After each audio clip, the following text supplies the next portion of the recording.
અભય થઈને નિષ્પક્ષતાથી નિરપેક્ષ રીતે વાસ્તવિકતાનો અરીસો રૂપી સચોટ માહિતી લાવતો સત્યની સાથે અભય ટાઈમ્સ।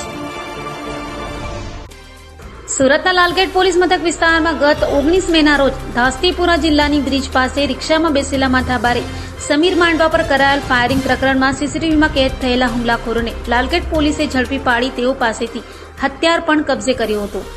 ગત 19 મેના રોજ રાત્રિના સમયે ધાસ્તીપુરા જિલ્લાની બ્રિજ પાસે આવેલ બાગ એ અહેમદ એપાર્ટમેન્ટ નીચે રિક્ષામાં બેસેલા માથાભારે સમીર ખાન પઠાણ ઉર્ફે સમીર માંડવા પર 4 અજાણ્યા ઈસમોએ આવી ફાયરિંગ કર્યું હતું। જોકે તે સમયે સમીર માંડવા બચી ગયો હતો।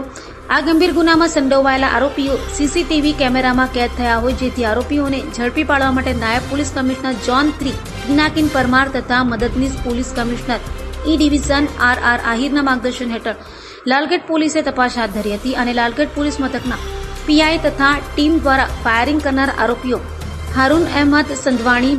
નાસિર અનવર હુસેન ઉર્ફે આઝાદ સંધવાણી, વસીમ નસીમ શેખ અને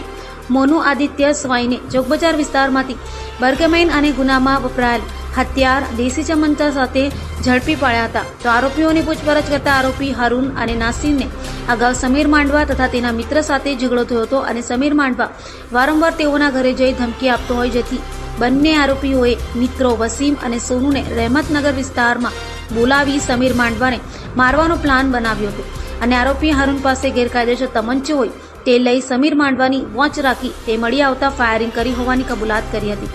હાલ તો ઝડપાયેલા આરોપીઓ અને ફરિયાદી બંને ગુનાહિત ઇતિહાસ ધરાવતા હોય, પોલીસે આરોપીઓને તે દિશામાં પણ તપાસ હાથ ધરી છે।